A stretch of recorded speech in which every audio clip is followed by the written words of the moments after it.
Racist cop punches black pregnant woman. He is shocked when finds out who her father is. Maya's heart raced as she stood beside her car, her hands trembling. The late afternoon sun beat down on the quiet, deserted road where she had been driving just moments before. Now, everything felt eerily still, as if the world had stopped moving the moment Officer Jenkins' squad car pulled up behind her. The flashing blue lights reflected off her rearview mirror, filling her with dread. This wasn't supposed to happen. She hadn't done anything wrong. Her hand instinctively moved to her belly, gently cradling the small bump that had grown over the past few months. 5 months pregnant, every decision she made now was not just for herself, but for her unborn child. She took shallow breaths as she turned to face the officer, her mind racing through everything she'd been taught about staying calm during a police encounter. Be polite, be cooperative, don't make sudden movements. But as Officer Jenkins approached, there was something off about his demeanor.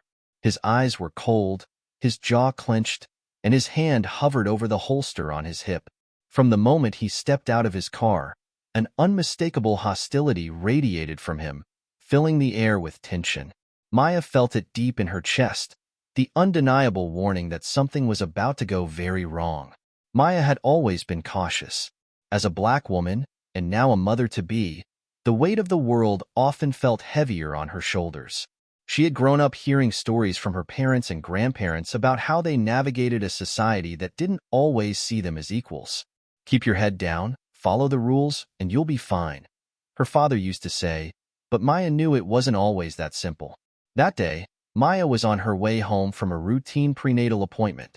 She had spent the afternoon listening to her doctor's reassurances that everything was progressing well. It should have been a moment of calm, a time to enjoy the joy and anticipation of preparing for her baby's arrival. But the world outside her doctor's office was far from serene. As she drove through the winding streets of her suburban neighborhood, her mind wandered. She thought about the baby names she and her husband, David, had been debating over for weeks. Would it be Amari, if it was a boy? Or Layla, if it was a girl? She smiled at the thought of David's excitement every time he felt the baby kick, his protective hand resting on her growing belly. He had always been her rock, and as a civil rights attorney, he understood better than most the challenges their child might face. They had talked endlessly about how they would raise a child who was proud of their heritage, yet prepared to face a world that could be harsh and unforgiving. But the calm of her thoughts shattered when she noticed the flashing blue and red lights in her rearview mirror. Her heart sank. Maya glanced at her speedometer. She hadn't been speeding. Her seatbelt was fastened. The car's registration was up to date. Why was she being pulled over? Maya carefully guided her car to the side of the road, pulling into the shoulder. Her hands trembled slightly as she turned off the engine and placed them on the steering wheel, just as David had taught her to do. Always keep your hands visible, he would remind her. And stay calm. No sudden movements. She took a deep breath, willing her racing heart to slow down. As the police cruiser stopped behind her, Maya glanced in the rearview mirror and saw the officer step out. His stride was purposeful, almost aggressive, as he approached her car. He was a tall white man with a hardened expression and a name tag that read Jenkins. Something about his demeanor made Maya's stomach churn. It wasn't just the usual nerves she felt during traffic stops. It was something colder, more menacing. License and registration, he barked, his voice devoid of any warmth or professionalism. Maya fumbled slightly as she reached for her purse. Her fingers shook as she retrieved the documents, making deliberate movements to avoid alarming the officer. "Officer, I wasn't speeding," she said softly, her voice trembling but polite. "Can you tell me why I was pulled over?" Jenkins didn't even glance at her documents before his eyes locked onto her with an intensity that made her skin crawl. "Step out of the vehicle," he ordered. Maya froze. "Step out of the vehicle?" she repeated, her voice barely above a whisper. "Why? I haven't done anything wrong," I said. "Step out of the car," Jenkins snapped, his hand moving to rest on the baton at his waist. There was no compassion in his tone, no explanation, just pure, cold authority. Maya's hand instinctively moved to her belly. "I'm pregnant," she said softly, as if the admission might humanize her in his eyes. But Jenkins's expression didn't change. If anything, His glare hardened. Out. Now. His voice was louder this time, carrying an edge of impatience and threat. Maya's mind raced. She had done everything right. She was polite, cooperative, and compliant. Yet, she could feel the hostility emanating from Jenkins, as if he had already made up his mind about her. Her fear wasn't just for herself anymore. It was for her unborn child, the tiny life she was determined to protect at all costs. Reluctantly, Maya reached for the door handle. Her fingers trembled as she pushed it open and stepped out onto the roadside. Her legs felt weak beneath her, but she stood as tall as she could, her hand never leaving her belly. Stay calm, she told herself. Don't give him a reason to hurt you. But as Jenkins loomed closer, his imposing figure casting a shadow over her, Maya's fear turned into a suffocating weight. She realized that no amount of calmness or compliance could guarantee her safety. In Jenkins's eyes, she wasn't a person. She was a target, and that terrified her more than anything.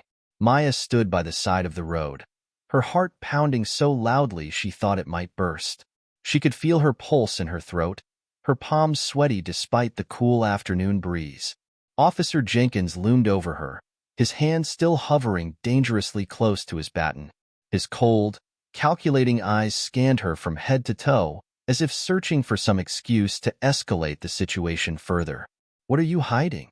Jenkins demanded, his voice dripping with disdain. Maya's breath caught in her chest. Hiding? What could she possibly be hiding? She felt a sharp pang of fear as she realized he wasn't just looking for something. He was inventing it. I'm not hiding anything, Maya stammered, clutching her belly as if the motion could shield her unborn child from the mounting danger. I'm just trying to get home, that's all. Jenkins took another step closer, invading her personal space. His tone became sharper, colder. Don't lie to me, he growled, his fingers tightening around the baton. You people always think you can get away with anything. The words hit her like a slap to the face. You people. She'd heard it before, but never so raw, so blatant. Her mind screamed at her to stay calm, to not let his words provoke her. But her body betrayed her, trembling under the weight of fear and anger.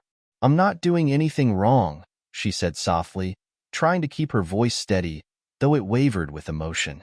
Please, just let me go. I need to get home. I'm pregnant. For a moment, she thought he might back down. His eyes flicked briefly to her belly, and she hoped against hope that he might recognize her vulnerability and let her leave. But instead, his lip curled into a sneer. Pregnant or not, you're going to do as I say, Jenkins snapped. Get on the ground. Maya's eyes widened in shock. What? I can't, I said. Get on the ground, Jenkins barked, his hand now gripping the baton tightly. Tears welled up in Maya's eyes as the reality of the situation sank in. He wasn't going to listen. He wasn't going to let her go. He was determined to assert his power over her, no matter the cost. Her mind raced. Should she comply? Would that de-escalate the situation? Or would it give him more control and more opportunity to harm her? Her baby moved within her, and the sharp reminder of the life she was carrying gave her strength. Officer, please, she pleaded, her voice breaking. I'm not resisting. I just need to stay standing for my baby's sake. Please understand. But Jenkins didn't seem to hear her. Or worse, he didn't care. He stepped forward, his shadow engulfing her as he raised his baton slightly, a warning that his patience was running out. Just as Maya felt herself spiraling into panic, she heard the faint hum of a car approaching. She turned her head slightly, hope flickering in her chest. A black SUV slowed as it approached the scene, its sleek exterior gleaming in the sunlight. The vehicle came to a stop a few yards away, and the driver's door opened. Out stepped a tall man in a crisp suit, his polished shoes clicking softly against the asphalt as he strode toward them with purpose. Maya's heart leaped. It was her father, Chief Wilson. His face was a mask of cold fury, his jaw clenched as he took in the scene before him. Jenkins turned to face the newcomer, his expression hardening as he registered the interruption. Is there a problem here, officer? Wilson asked, his deep voice steady but carrying an unmistakable edge. He stopped a few feet away, his piercing gaze locked onto Jenkins. Jenkins straightened slightly, his grip on the baton loosening, though his posture remained defensive. "This doesn't concern you," he said sharply. "Step back." Wilson's eyes narrowed, and his voice dropped lower. "I'm Chief Wilson," he said, the words carrying the weight of authority. "And that woman you're threatening? She's my daughter." The color drained from Jenkins's face. He opened his mouth as if to speak, but no words came out. He glanced nervously at Maya, then back at Wilson, clearly struggling to process the situation. "Daughter?" Jenkins stammered, his bravado slipping. Wilson took a step closer, his imposing presence now dominating the space. "I've seen enough," he said coldly. "Lower your weapon. Now."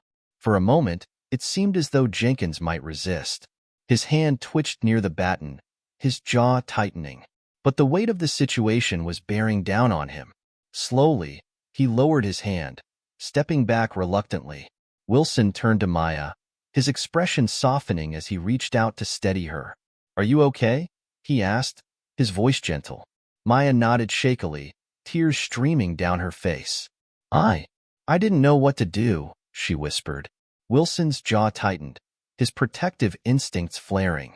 He turned back to Jenkins, who now looked like a man who had realized just how badly he had messed up.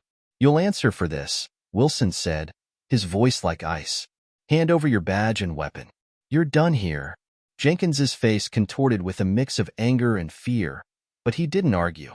He unhooked his badge and gun, handing them over with trembling hands. The crowd that had begun to gather murmured in disbelief, their phones raised to capture every moment of the unfolding drama. Wilson stepped back, placing a protective arm around Maya's shoulders as he guided her toward his SUV. As they walked away, she leaned into him, her fear slowly being replaced by a sense of safety and relief. Behind them, Jenkins stood alone, the weight of his actions crashing down around him. The flashing lights of additional squad cars appeared in the distance, signaling that the nightmare was far from over for him. Justice, it seemed, had finally caught up. The moments after the confrontation with Officer Jenkins felt like a blur to Maya. Seated in the back of her father's SUV, she clutched her belly, feeling the soft movements of her baby as if the little one could sense her distress. Her father, Chief Wilson, drove in silence, his face a hardened mask of controlled fury. Maya knew that behind his calm exterior, her father was seething. He was the kind of man who carried the weight of his family's safety with unshakable resolve, and today, someone had crossed a line he could not ignore. When they arrived at the Wilson family home, her father helped her inside, guiding her to the couch as if she might break under her weight.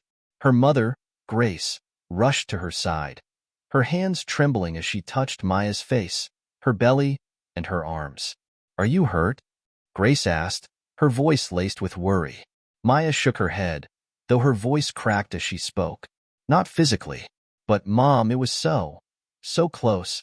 Her words dissolved into sobs, and Grace wrapped her arms around her daughter, holding her tightly. Chief Wilson stood in the doorway, watching his wife and daughter.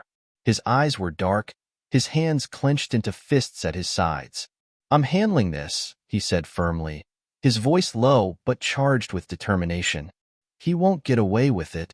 Maya looked up at her father, her tear-streaked face marked by a blend of gratitude and uncertainty. What if nothing changes?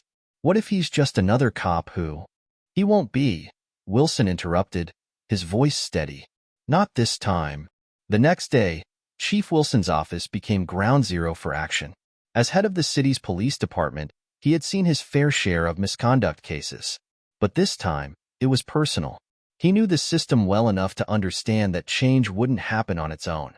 It needed pressure. It needed visibility. And above all, it needed justice. He began by calling an emergency meeting with the Internal Affairs Division. The video evidence, captured by onlookers, had already started circulating on social media, sparking outrage. Within hours, hashtags like #JusticeForMaya and #EndPoliceBrutality were trending nationwide.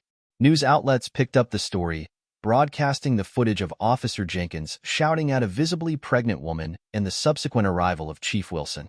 "This is not just a departmental issue anymore," Wilson told the assembled officers in the room. This is a fight for the integrity of this entire institution. Officer Jenkins violated not just his oath, but the fundamental principles of decency and humanity. Internal Affairs acted swiftly, placing Jenkins on administrative leave, pending a full investigation. But Wilson wasn't content to stop there. He knew the kind of systemic rot that allowed officers like Jenkins to thrive, and he was determined to address it head-on. Meanwhile, Maya's story continued to gain traction. Community leaders rallied around her, organizing a peaceful demonstration in front of the police department. Hundreds of people showed up, holding signs that read, "Protect not persecute," and "Justice for Maya and her baby." Speakers took the stage, sharing stories of their encounters with systemic racism and calling for reform. Maya, initially hesitant to speak publicly, found herself overwhelmed by the outpouring of support. Encouraged by her father and husband, David, she decided to attend the rally. Standing before the crowd, her voice trembled as she began, but as she spoke, her confidence grew. "What happened to me is not an isolated incident," she said, her voice carrying across the gathering. "It's part of a larger pattern of injustice that so many people in our community face every day. But today, we're here to say, enough. We deserve to feel safe. We deserve to be treated with dignity. And we deserve justice." The crowd erupted in applause and cheers, their energy infusing Maya with a sense of hope she hadn't felt since the incident. She glanced at David, who stood at the edge of the stage, his proud smile a steadying force for her. Days later, a press conference was held. Chief Wilson, flanked by the mayor and other city officials, addressed the public. "As law enforcement officers, we take an oath to protect and serve our communities," Wilson began. "What happened to my daughter was a failure of that oath, and it's a failure we cannot ignore. Officer Jenkins has been relieved of duty, and he will face criminal charges for his actions. But this isn't just about one officer. It's about rebuilding trust and accountability within this department." The mayor announced the creation of a civilian oversight board to review cases of misconduct and ensure transparency in future investigations. The news was met with cautious optimism. It was a step forward, but everyone knew it was only the beginning. At home, Maya found solace in the small victories. The investigation into Jenkins was progressing, and the public's unwavering support had reminded her that she wasn't alone. David was her rock through it all, spending late nights drafting statements and coordinating with advocacy groups. One evening, as they sat together on the couch, Maya's head resting on his shoulder, she felt a sudden, strong kick from the baby. She gasped, grabbing David's hand and placing it on her belly. "Did you feel that?" she asked, her voice filled with wonder. David's eyes lit up. "I did," he said, his voice soft with emotion. "That's our little fighter." Maya smiled, tears streaming down her cheeks. At that moment, she felt the strength of the life growing inside her. It reminded her why she couldn't give up, why she had to keep fighting, not just for herself, but for her child and for a future where no one would have to face what she had endured. Months later, as Maya held her newborn baby in her arms, the world outside seemed a little brighter. The officer who had threatened her was no longer part of the force, and his case had become a landmark example of holding law enforcement accountable. But more than that, the seeds of change had been planted in her community, a community that had rallied together to demand justice and reform. Looking down at her baby's peaceful face, Maya whispered, "You're safe now. And I promise I'll do everything in my power to keep it that way." Her journey wasn't over, but she knew she wasn't walking it alone. She had her family, her community, and an unshakable determination to make the world a better place for her child to grow up in. The streets of the city had changed in subtle ways. The protest signs were gone, and the once daily news coverage of Maya's encounter with Officer Jenkins had given way to other headlines. But for Maya, her family, and her community, the effects of that day lingered like ripples in a pond, reaching far beyond the initial impact. Months after Jenkins's dismissal and conviction, Maya walked through the local park, her baby girl nestled snugly in a carrier against her chest. The sun was shining, and children's laughter filled the air. It was a scene of serenity, a stark contrast to the chaos and fear she had experienced not so long ago. Each step she took felt like a reclamation of her power, a testament to the resilience that had carried her through.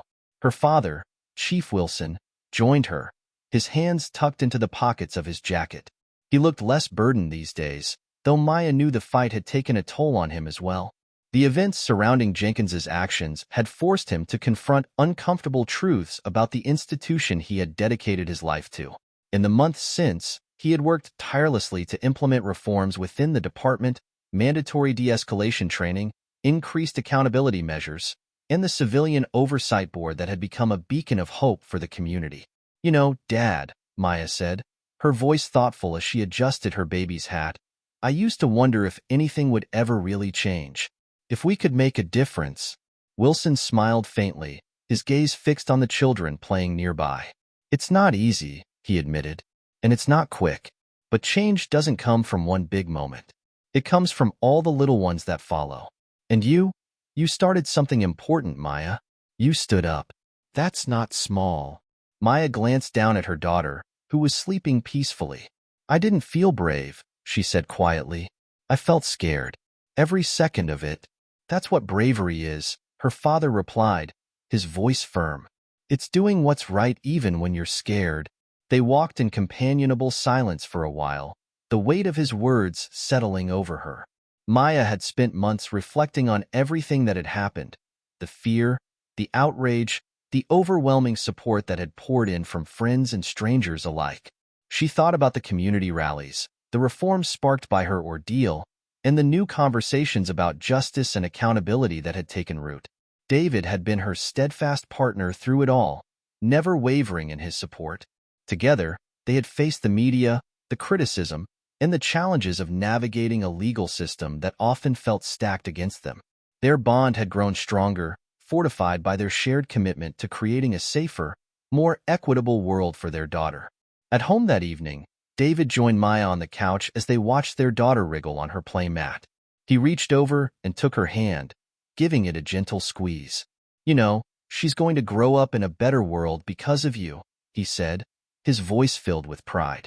Maya leaned her head against his shoulder, the weight of his words both comforting and humbling. "Because of us," she corrected. "Because we didn't back down." She thought about the countless people who had reached out to share their own stories of injustice, inspired by her courage to speak out. For so long, she had felt like just one voice, insignificant against the larger tide of systemic inequality. But now, she understood the power of one voice to spark a movement. The reforms her father had championed were only the beginning. Maya knew there was still much work to be done, not just in their city but across the nation.